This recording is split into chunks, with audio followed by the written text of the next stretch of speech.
mention, and the day the Germans came into Holland, the front door opened, and a whole bunch of Germans came out of there dressed in uniform.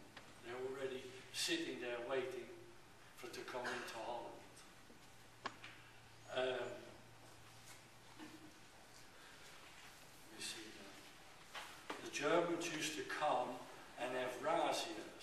That meant they block off all the streets around us, and they take every able-bodied man from 16 to about 50, stuck them in railroad cars, and took them to Germany to work in the factories for free.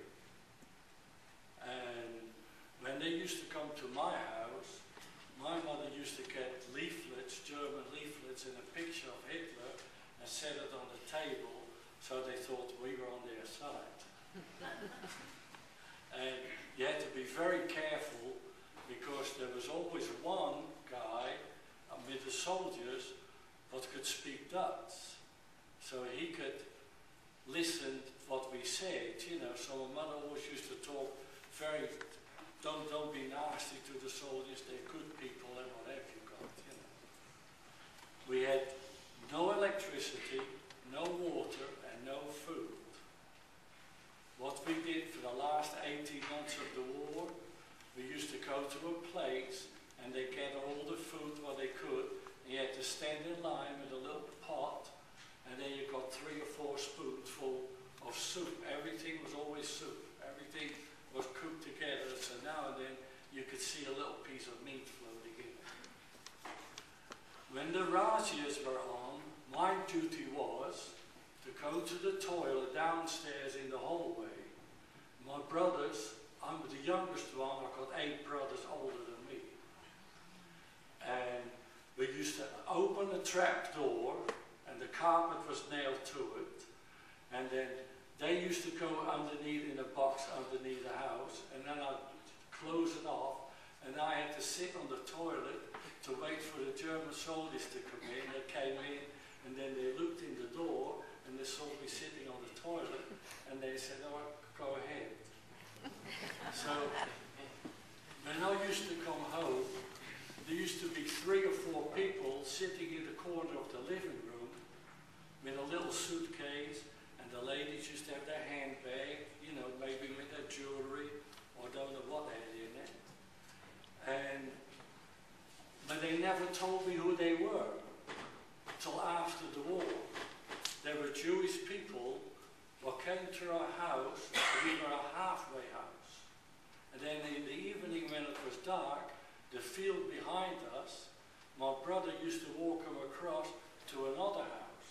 And they went from house to house till they found a place so they could go. Most of the time they went on boats to England, across the North Sea, where they gathered up quite a few people together.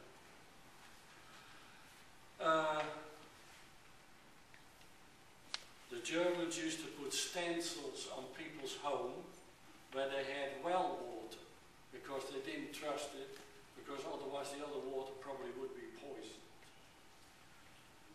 Let me see what else. Oh, they took all our cars, our bicycles, radios, anything you could listen to the BBC, they took, and the good ones they kept themselves, and the other ones they used to throw in the back of the truck. And they didn't think nothing of it. So one day in our town, there was 2 high German officers were killed by the resistance workers. And then the next day, the house I lived here, right across from us was a small park, and they waited till noon, and then when people came for work, they just picked out 10 people, they set them up against the wall, and they shot them. They were called reprisals, and they had to stay there till dark, so everybody who went by could see the bodies laying there. And the rations we had was, I ate chewables.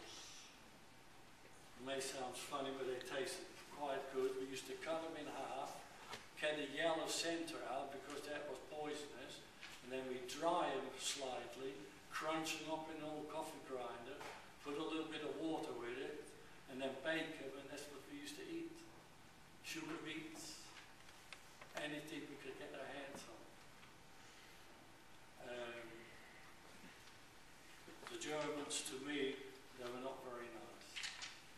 Two of my brothers went to concentration camps, but luckily they came back. And my wife has seen one of my brothers. He escaped, and they took a bayonet and they cut 3 lines across his back, and they didn't do anything about it. They just let the flesh grow out of it. They were horrible people, the Germans. And that's my story.